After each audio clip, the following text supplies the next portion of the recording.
Hello, everyone, and welcome back to Perpetual Chess. We have a friend of the pod, a returning guest, joining us once again. He is the two-time Swiss national champion. He's become a popular trainer and blogger. Now he is a podcaster as well, always extremely insightful on self-improvement and, of course, chess improvement in particular. And I am excited to catch up with Grandmaster Noël Studer. Welcome, Noël. Hey, Ben. Thanks for having me. Yeah, good to catch up. It's been about a year since Noël did a very insightful and quite popular chess improvement Q&A. So anyone who did not catch that and is working on their game should definitely check it out. But we've got some new things to discuss. So let's hop right in, Noël. So I've been digging through your blog posts. Listeners, of course, should be subscribed to Noël's blog/newsletter. He keeps it short. He keeps it insightful. I'm often linking to it on my own newsletter.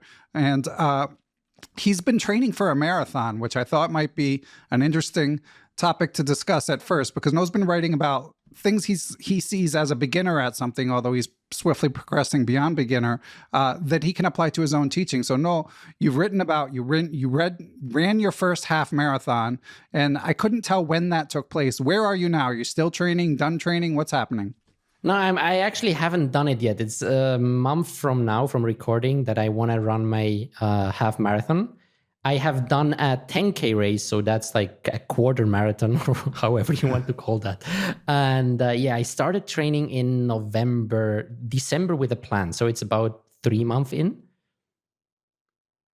Okay. Yeah. And I liked what you wrote in the blog post. And by the way, we should mention we're recording on March 14th, but I like what you wrote in the blog post about your decision to just do it, because it's something, a friend of the pod, Dr. Nick Vasquez, recently wrote about the problem of information overload, something we've obviously both noted as well. And you were mentioning something you've long wanted to do. And then at some point you just decided to do it. So what changed for you where you decided, you know what, no more procrastinating. I'm actually going to do this thing?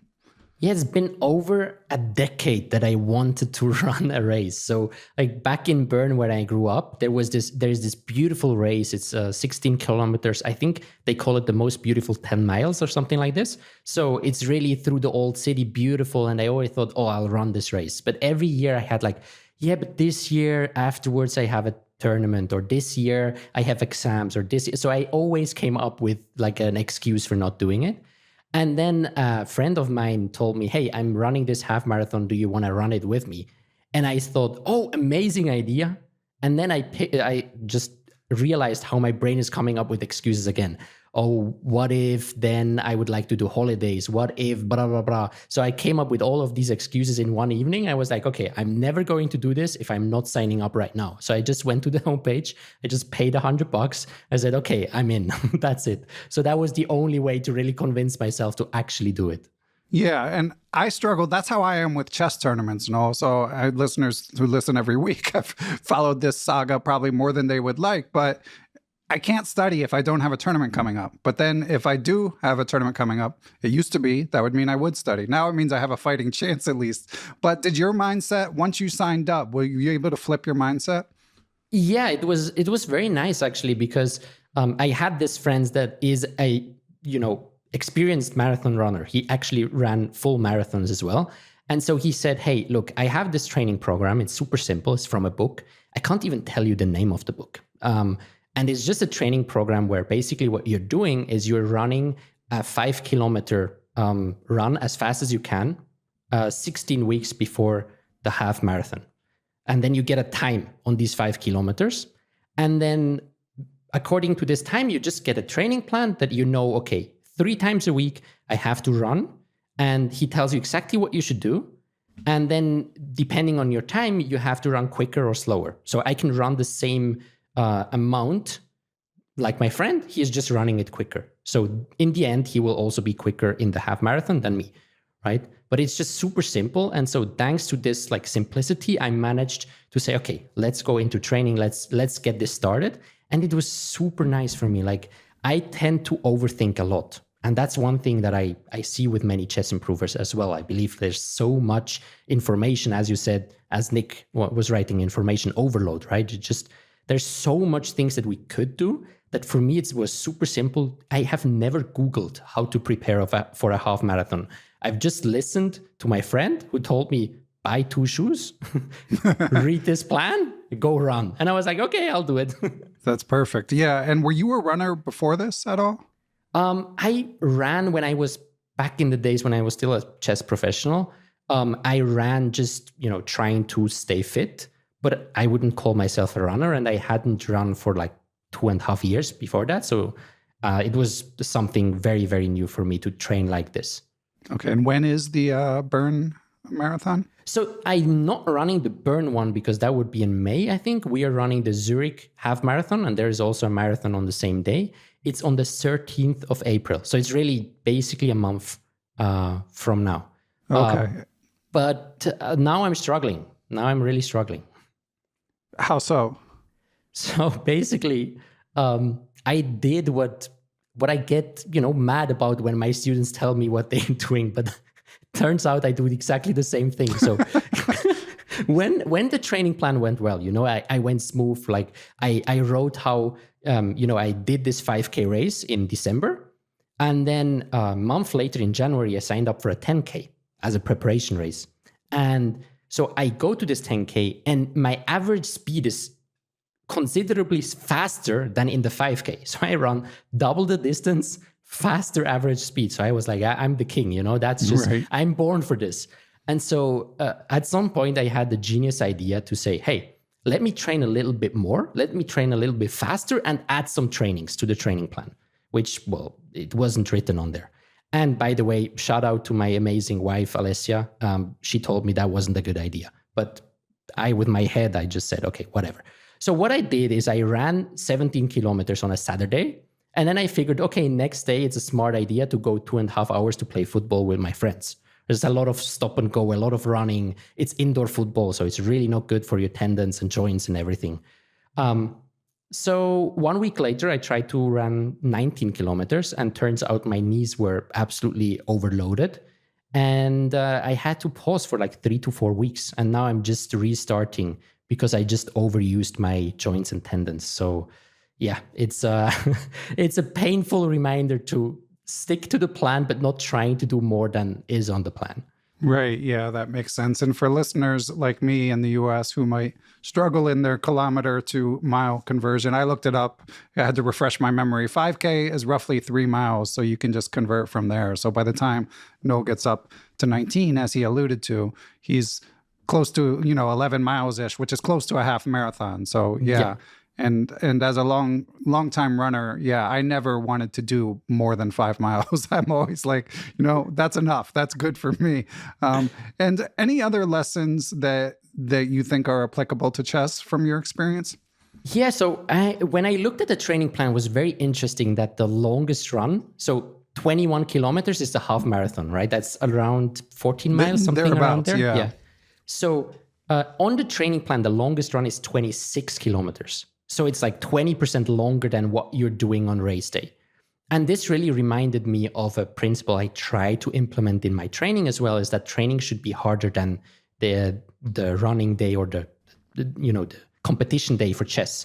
So I think what happens a lot with a lot of people in all the sports is that our competition day is the hardest day that we have. And so with all the stress that comes additionally to it, and we are nervous and so on, then it feels so hard. And so there we can break, we can fail. And so the whole idea of training longer, training more, is that my friend also told me this, like once you do a 26K, it feels like, well, 21, I mean, I did already 26, so I can for sure do 21. So the idea is to make the competition easier by comparison, by just training harder. And that's one thing I realized when, for example, I trained with Jacob Aagaard and Ramesh, this is really in chess, not running, coaches. Right? Yes, this is chess now. And they train so hard. They give you such hard puzzles, mostly positions that are way harder than what you get in an average game, even for a Grandmaster.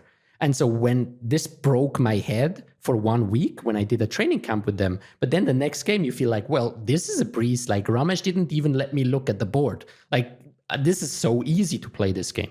So this idea of training harder than what you're actually trying to compete, I think that's an amazing idea we can use in chess more often.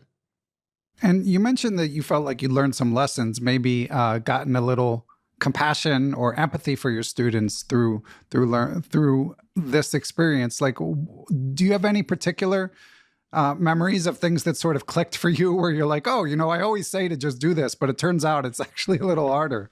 Yeah, I think it's really mostly about this idea of knowing what you should do is maybe not that hard, but it's really just being able to keep consistently doing what matters. And so this kind of realization of me doing the plan, realizing I had great results, and then maybe also my ego coming out and saying, hey, I'm so great, I can outsmart this plan and I can do more than that. Right. This was really the realization, okay, yeah, that's where my students are at as well. And I can really feel it. It's a strong urge to try to do more, try to be special in a certain way. And then, trying to bring myself back now and really feeling, oh, like 4 weeks break, that wasn't smart. Yeah, that was really stupid. And Right. the friend that is a good, is a coach for athletes, and he trains athletes, and he was just laughing at me. Basically, he was saying, yeah, that's a beginner's mistake. Like I could have told you that before, that you Right. shouldn't do that. And so that was very, very interesting, just feeling that kind of urge to do something additional. And then, for my work with my students and for my readers and my course students, is like bringing up the empathy of saying, hey, it's completely normal that you have that feeling, but trust me that these are the tricks and the ideas that you can use to just hold yourself back and say, hey, don't injure yourself like Noel, just stick to the plan and really do what is on the plan and not more than that. Yeah, that makes sense. And yeah, it's like one corollary that comes to mind is like when people get into chess, everyone gets bitten by the bug at different phases, but like when people are like full throws getting into it and they're like, I'm going to be a grandmaster, and then they make like a 12-year plan and it's like, let's pump the brakes a little bit. You might you might defy the odds and get there, but one step at a time.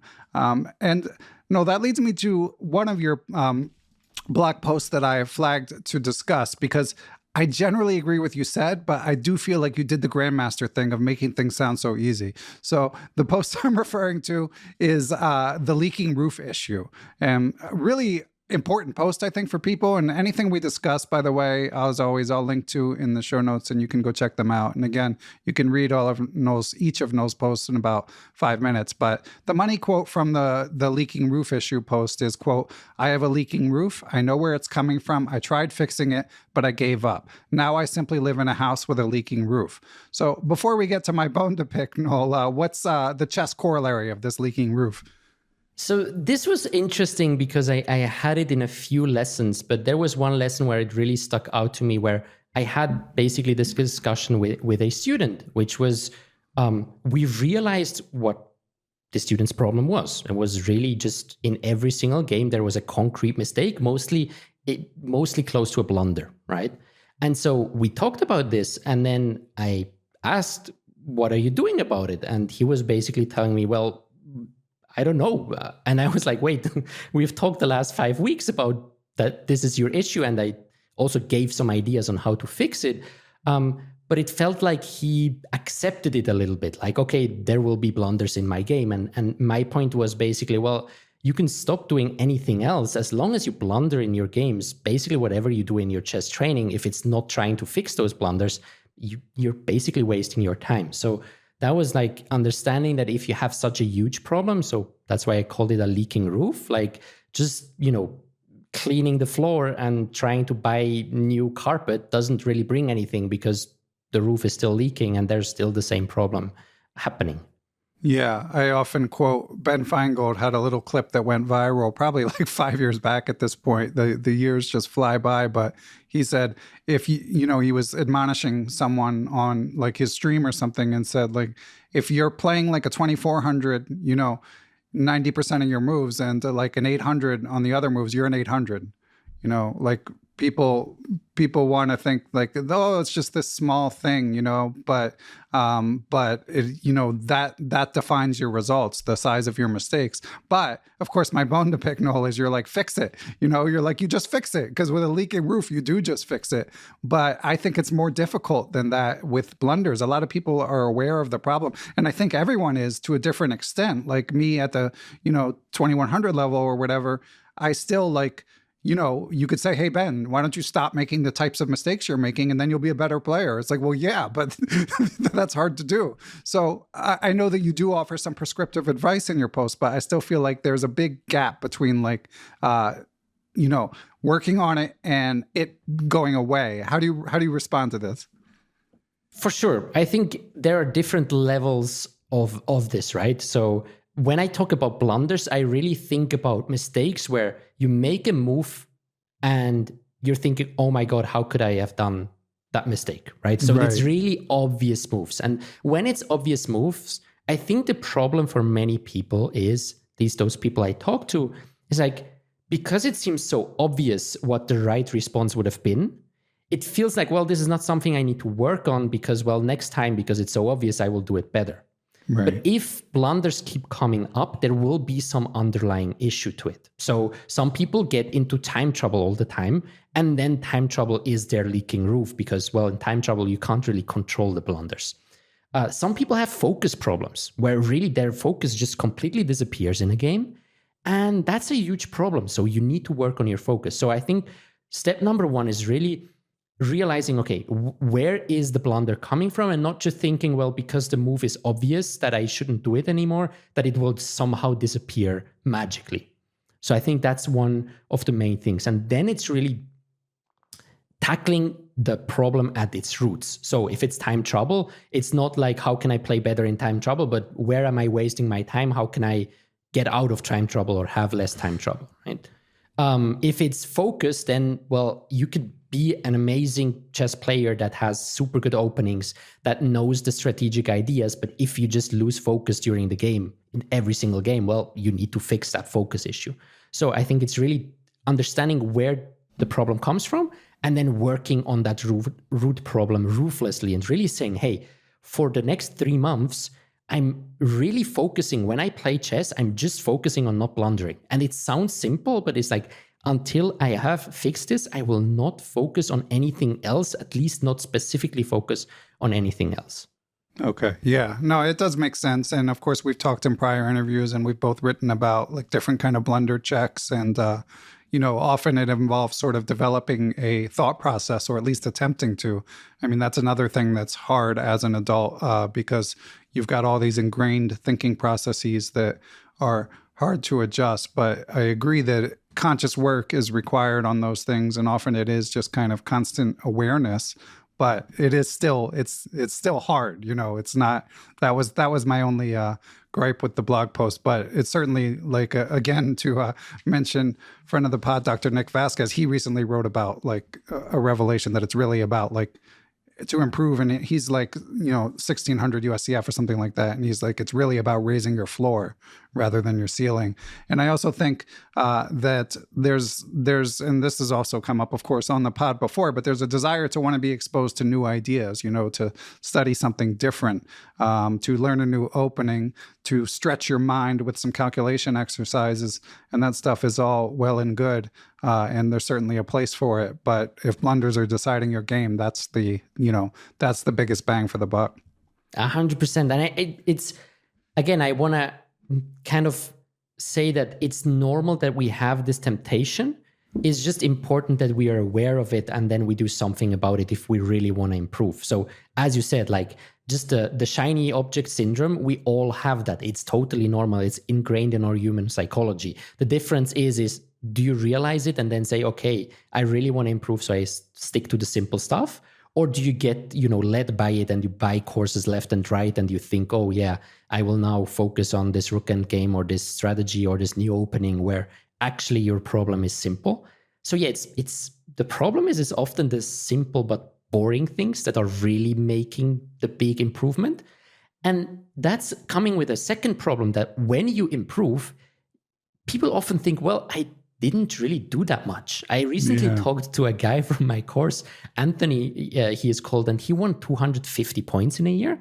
And he basically just told me, well, why are people not just doing step method? I'm just doing step method. I don't do anything else.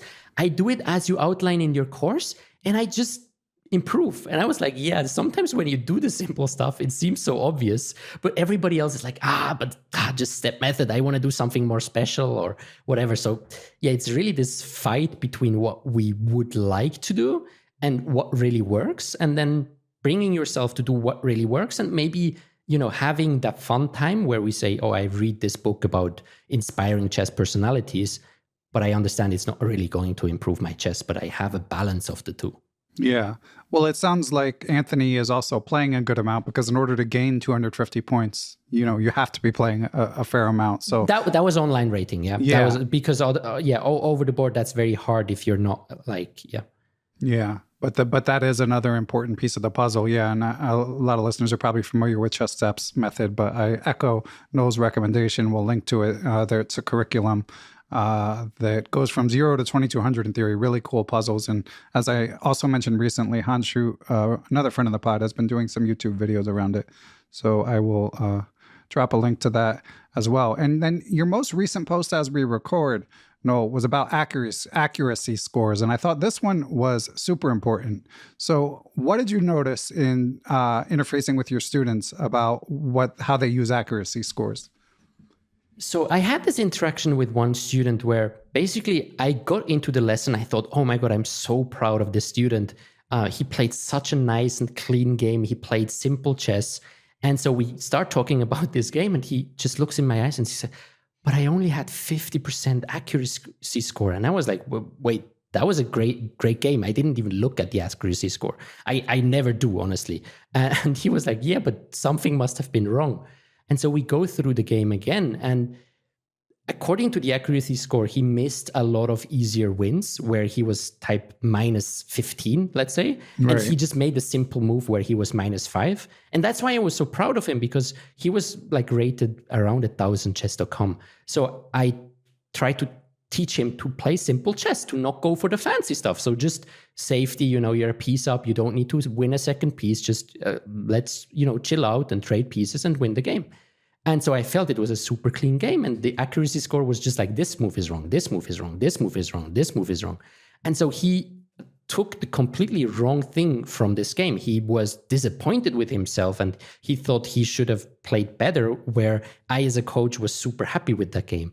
And it works the other way around as well. When some people maybe blunder a piece on move 6, then they fight until move 100, and they have a super high accuracy score. They think, oh, I played well. And I'm like, wait, but you blundered a piece of move 6, and then you didn't have any chance anymore to win that game. So that was a horrible game, in my opinion.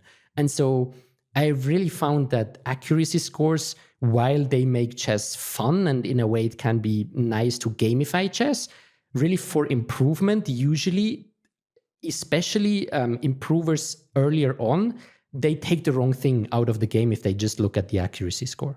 Yeah, I think it's a really good point. And it actually kind of fits in with what we were talking about with blunders controlling the game, because that's kind of like the accuracy score, that it's just one data point for the accuracy score, but it's everything in reality. So it's kind of fits into the same problem. So do you recommend that people just don't look at them, or just take it with a grain of salt? Just because when I grew up, there was no accuracy score, right? So I'm super used to not looking at it. If I look at student games, even if my eye maybe catches it, I can't tell you what the accuracy score was. So I don't think it's needed. For people that want to shortly look at it, that's okay, but never do anything, take a takeaway just based on the accuracy score, right? So I see sometimes also in the next level training, Discord group, that somebody says, hey, finally I made a 96% accuracy score game. And that, for me, that doesn't mean anything. That doesn't mean you should be proud, or doesn't mean you should be upset. It's like, you should look at your game and understand if you made obvious mistakes and how you can improve them. So the danger of looking at accuracy score is if you're taking away something from it. So, for example, some people don't look at games with accuracy score higher than 90% because they think, well, I played very well, I don't need to look through this game. That's horrible. You should look at every single game, and you might have one obvious blunder, and you need to fix that blunder 100% of the time. So it's really about, if you look at it, just, as you say, take it with a grain of salt, and don't take any takeaways from the accuracy score whatsoever. Yeah, that's good advice for sure. And in our first interview, we talked about your professional career a good amount. So listeners who haven't heard it can go back and listen to that. But what was your approach, when you were playing high-level chess professionally? Like, were you able to, like, when we're finished the game, at least with me, like, I always want to check, especially like the critical moments. I always want to go straight to the engine and see what I missed or didn't miss, or even just to see the evaluation at times. So even though you say your professional days were kind of before accuracy scores really blew up, but what was your approach to checking engines after your games? Yeah, so this is a great point, because I think this is, again, where we can distinguish between what should be done, what would be ideal, right, and then what is realistic. Okay, so if I would teach in a perfect world, I would say, hey, don't look at the engine.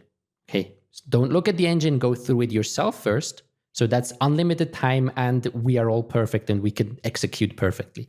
Don't look at the engine, look through the game, think about moments that you're having, calculate maybe some lines again, and then only go over with the engine. Now, what did I do, you ask me, in my professional days? Most of the time I checked with the engine immediately. Okay, yeah. Because also as a professional player, you have to imagine that you're playing live on live boards very often. So you can just go to Chess24. Back then, that was still a website. Right. You could just go there and just check it out. And you see immediately the engine is actually immediately turned on. You have to switch it off. So you just click into it and it happened already, right? So once you see an evaluation, it basically already makes everything make sense, and you can't use your own kind of thoughts anymore.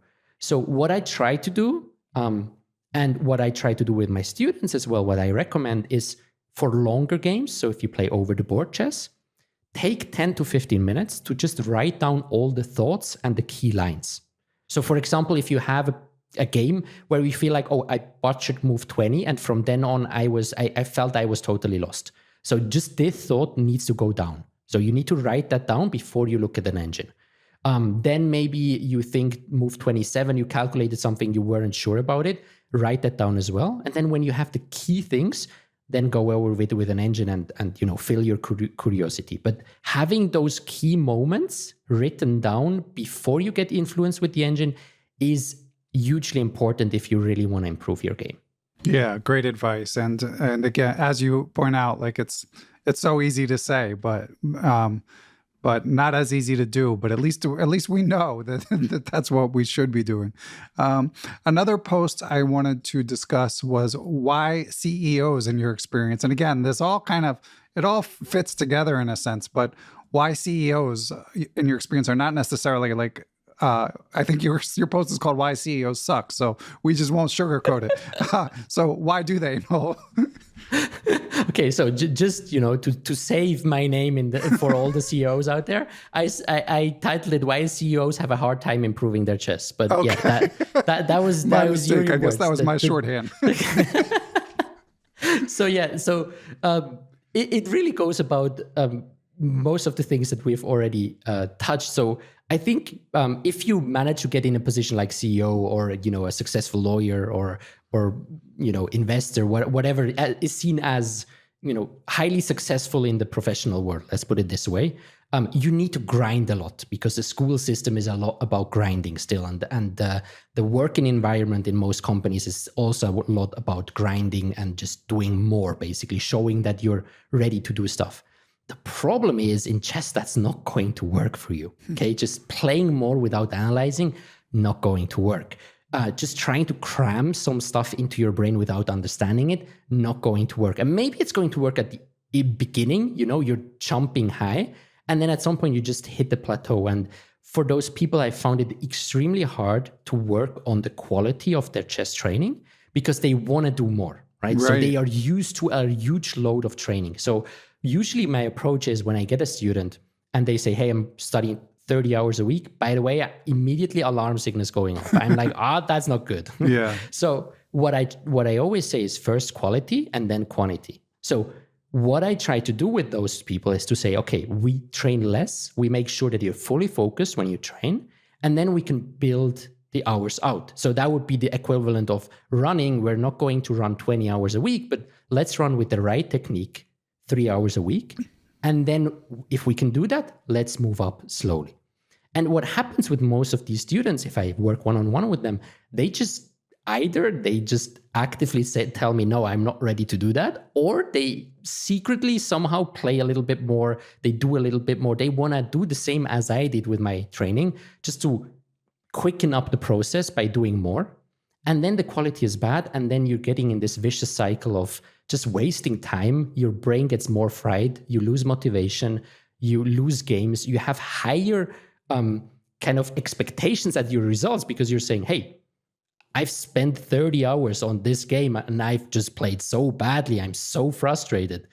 But they are somehow not ready to ease and say, okay, 5 hours are enough. Let's take it slow and then move up from there. Yeah, I mean, I definitely get your point, but I don't know. I guess it might come down to like a field by field basis, but some of the fields you mentioned, like it does require very focused work to reach a high level, like a high level attorney to get through law school, medical school, stuff like that. There is like, you do need to do a lot of focused work, although like, as you said, there might be more of a cramming element. So I think that's part of it, but it's you also in the post mentioned getting back to information overload. And I think that's part of it too, because I think that might be a bigger part of it even than what you said, because when you're pursuing these fields, getting advanced degrees, often you have a firm idea what to study. And in chess, as we've discussed, you could 100 people will tell you 100 different things, possibly on this very podcast, So it definitely makes it an added challenge. Yeah, and what I struggle myself sometimes is I consider myself not a stupid individual, So when I think I want to improve something, my brain is telling me, well, you're smart, Noel, so you can outsmart some of the people that give advice, or you can do it even smarter than this simple method. So somehow when you get used to outperforming others, maybe you get used to doing it differently.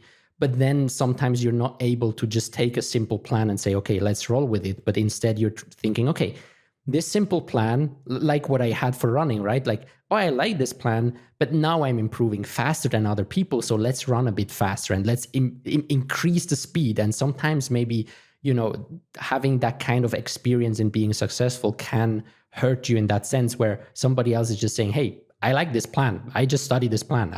I'm fine with that. Yeah. And so that can be a problem as well. And so we've talked a lot about things that maybe people overemphasize or could do in a different way. I mean, I feel like there's definitely like an overarching theme in your advice across your writing of like focus and simplification. And I'm curious, Noel, if there's something you notice, like you work with a lot of students who've had varying degrees of success. Are there traits you notice among those that manage to do better in chess improvement, to have more success, I guess? 100%. So I think chess improvement comes down, or improving anything comes actually down to do what matters, do it well, and do it consistently. That's the three things that matter. So students that are able to just, especially if they have a one-on-one coaching like me, or they are in my course, students that are able to keep doing the simple things and are very focused on executing well, they have very good results in general. And then most of the time, also students that have a long time horizon. So people that are able to think long-term are able to improve much more than people that are, focused on how can I get in the next 3 weeks the biggest improvement possible. So these are, I would say, the two biggest differentiators. It's people that manage to stick to a simple plan and execute well, and then people that think long-term and don't expect immediate results. Okay, makes sense. And then one more post I wanted to talk to you about was your equation, your chess improvement equation. First of all, I'm curious, Noel, like how much feedback do you get on your post? Because correct me if I'm wrong, you don't have comments enabled, right? And then it goes out mainly in an email, correct? Yep. So I get varying amounts of feedback depending on the topic, right? Sometimes there's very few, sometimes it's a dozen or a couple dozen. It really depends on the type of content and how interactive it's also written, right? If I specifically ask people to respond, probably more people are responding. Which post of yours do you think got the most feedback? I think it might have even been the one where I talked about a very personal, like in my whole career of blogging, I would say the one where I retired from chess. Right. So that, because I didn't tell anyone, that was basically, a lot of friends were telling me, what are you doing? Yeah. So that was the biggest one. And recently, probably also the one when I talked about my, childhood bullying and how chess has helped me a lot. I think that was very emotional and raw. So it touched a lot of people, and they shared their own version of how chess has helped them with their struggles. Yeah. Noel was the bully-e, not the bully-er, for those who haven't read the post. And we actually talked about it. It came up in one of our prior conversations. But yeah, in that post, you could really feel the emotion. And it was, important for people to read, and especially like someone like me, like I'm past all that myself, but I have, like, my son is turning 12 next week, and you got to think about like helping them navigate those years that can be quite difficult. So it was a nice reminder. So Noel, one of the reasons I asked you about posts that got the most feedback is because I have to admit, when I read the chess improvement equation post, I was like, man, I didn't take enough math in college. This equation is complicated. Do you think you could explain it to me like I'm a golden retriever? Yes, I think so. That's one of the things also, right? It's like sometimes you can write something and you think, oh, I'm so smart, right? But then people are like, what the heck are you writing about? So simplifying stuff is definitely one thing that I'm working on for myself. So the idea of the chess improvement equation is to be able to determine a number that is showing, am I making big progress in my training or not? So it's not only looking at the rating and, oh, I won 100 ratings, so I'm doing good, or I lost 50 rating points and I'm doing badly. The idea of the equation is that there are basically three things that matter when it comes to improving your chess. It's what you're doing, how you're doing, and how much time you're spending on chess. Okay, so these are the three things that matter. So it's what times how times the amount of time, and then you get a number which is your improvement score. So I think so far we're still here, yeah? We're following. Okay, now it gets a little bit more complex, is that the what you're doing is you're rating yourself from 0 to 1. How you're doing is 0 to 1 as well. And then the amount of time you spend is just the hours you spend every week. So the idea of calculating it like this is that if you're not doing what matters and you're also not doing it well, you can spend how many hours you want every week. It really doesn't matter a lot, right? So zero time, if you're only 0.1 on both, it's 0.1 times 0.1, you're going into 0.01, if my math is right. So you can study 100 hours and you're on a 1 score, which is not very good. So you could have just studied 1 hour well and you would have done the same. So that is a little bit the idea, to show that if one of the things of what or how are bad, then your training is pretty bad. If both are bad, then you're just wasting your time. So that was the general idea of this equation. Yeah, that makes sense. And yeah, the idea that like anything multiplying by 0, so rather than adding and not having it be a detriment necessarily. Exactly. And like the time being 1 hour more or less doesn't really impact it that much if the other two things are bad. So that was the idea of like showing, hey, if you're studying 30 hours, but you're not doing the right thing, you're not doing it focused, then you're really wasting most of your time. You could have just maybe spent 3 hours doing something that really matters, by the way, tactics and playing and analyzing games, and doing it well with full focus and without distractions.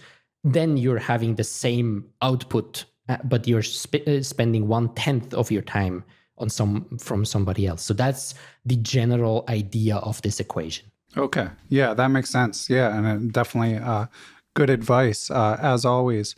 And no, we discussed your marathon training in a prior interview. I think we talked about you were getting into poker for a little bit, but you were telling me before we recorded that's kind of not as big a priority. Is there anything else like outside of chess that's piqued your interest lately? It was really like I actually came back from a trip where I also played poker. We talked about this shortly before we went on air here, and I really felt how a brain can feel when it's overloaded with dopamine. So this is something that I actually had today, a 3-hour conversation with a friend about it. And he told me he had the same because he worked a lot on social media. So that can also do the same. So I had a lot of fast food. I had a lot of poker is also a lot of dopamine. Something can happen every single time.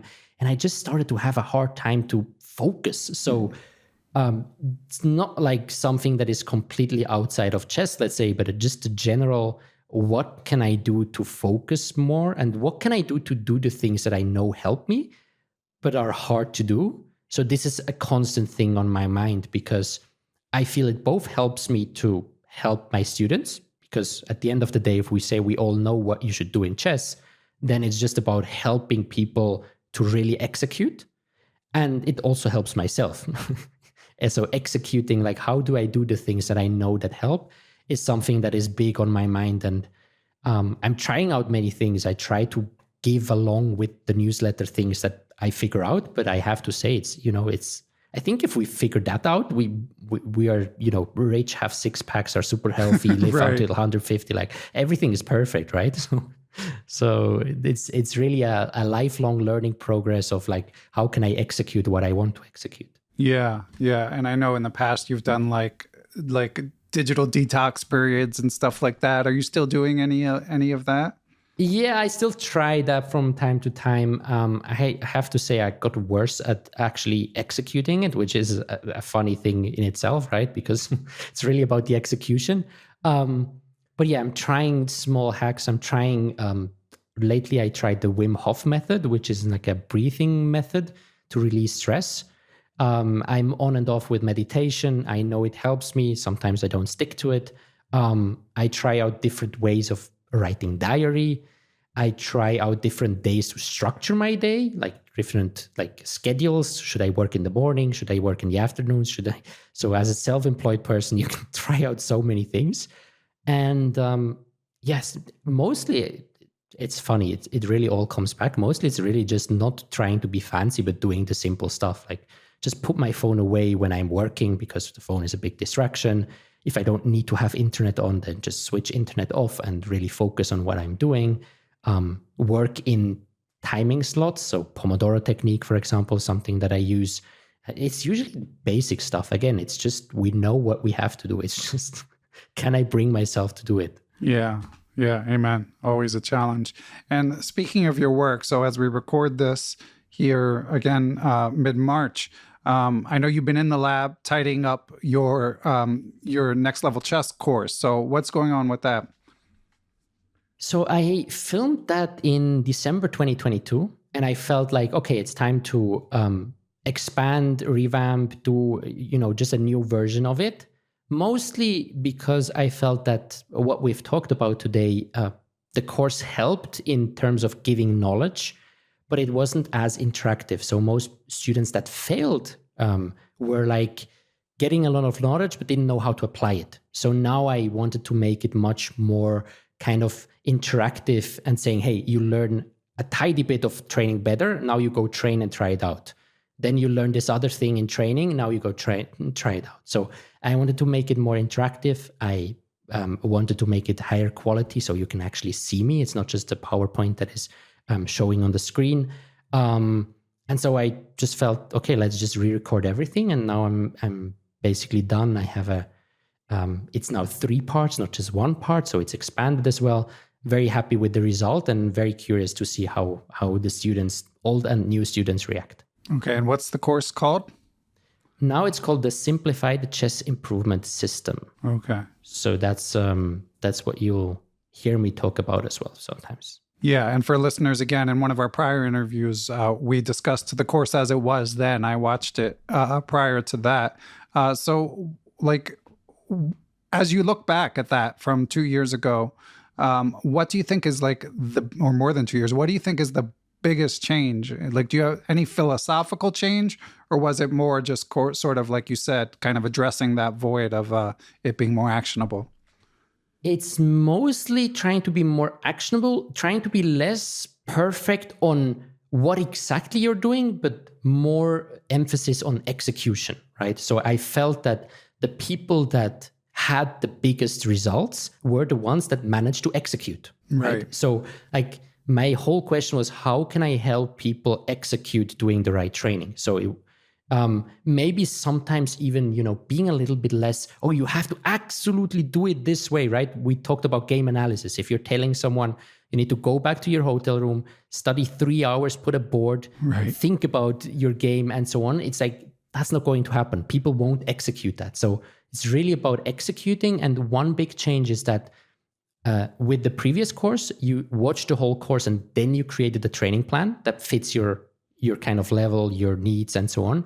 And now it's already very early on in the training, in the course, you create your training plan. And with that training plan, you go through the course and do training of chess. So it's not like you have to study 10 hours to then get a training plan, but you get a training plan so you can then learn how to train better and train chess at the same time. Okay. And what level player is best suited for?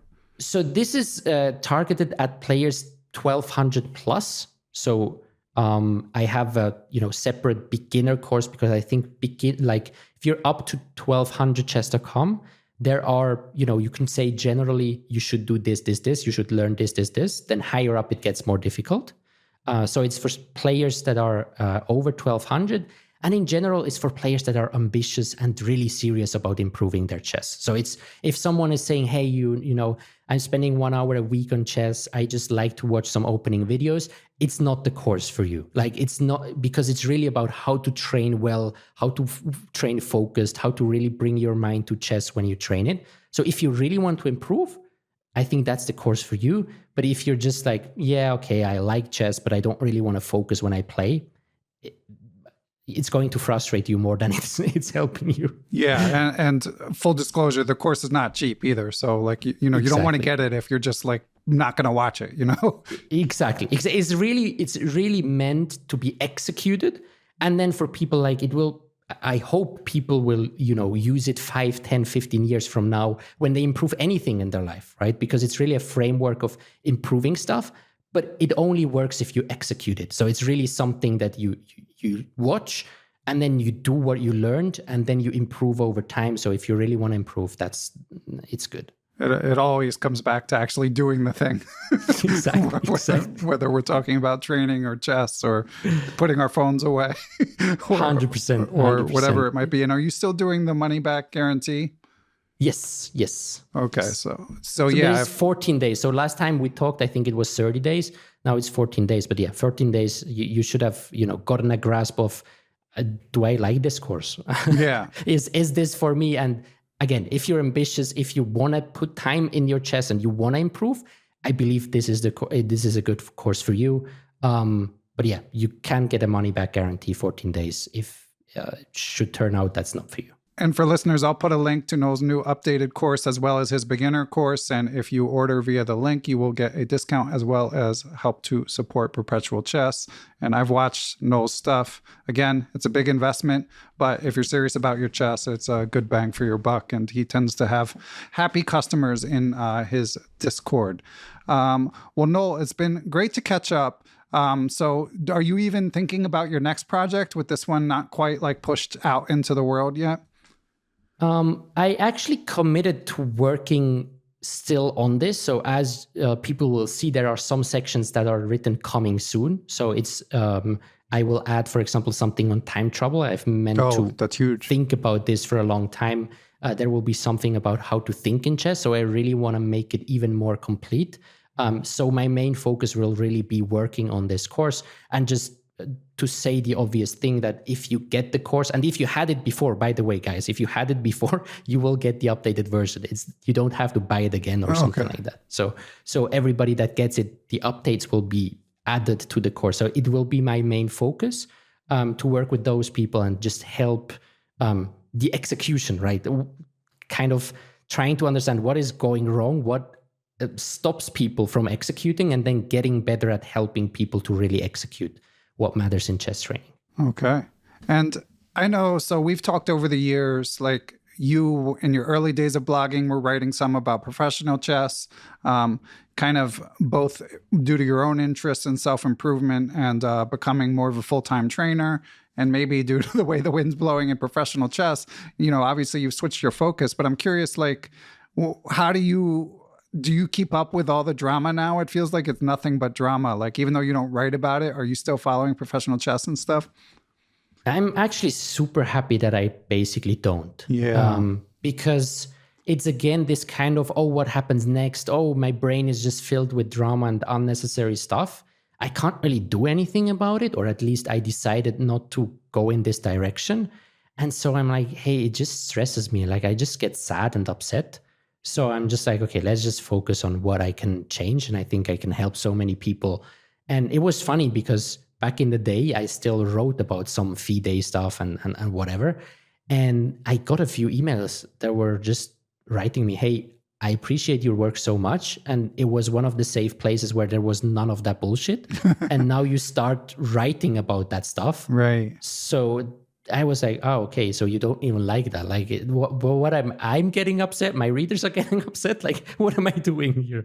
So yeah, I just completely stopped writing and thinking and talking about it as much as I can. It's something I struggle with a bit too, because obviously here on the podcast, like, I cover the big matches. I've been a fan for many years, but I've been a bit turned off lately, as I've talked about before, and all the other aspects of chess, chess improvement, chess in the community, like, that stuff still captivates me, but the professional chess, on the one hand, I'm not as interested, but on the other, like, it feels like there needs to be professional chess, like, for the whole ecosystem to persist. Now it's doing fine, and it doesn't really need me, but it's still something I struggle with a little bit as my interest has waned. Yeah. I think so. The positive thing is actually the finances seem to be all right? Like, the freestyle chess tour and this and that.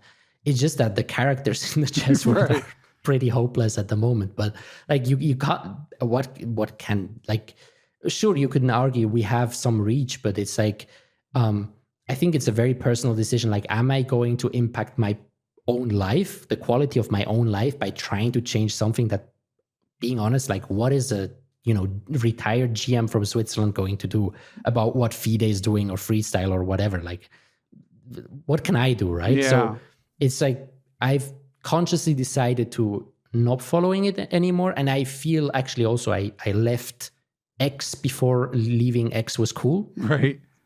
So that's been, I think, nearly a year now that I've left the platform. And it's just, I keep up less with stuff. I have less traffic, so I earn less as well, because some of the customers came through that platform, but I just feel so much happier. So it's like a very personal decision that, yeah, it's like, I accept that it's not ideal at the moment, the chess world, but I feel like, what am I going to do about it? Yeah. No, that's a good point. All right. Well, Noel, congrats on getting the course updated, and thanks as always for coming on. Anything else before we say goodbye?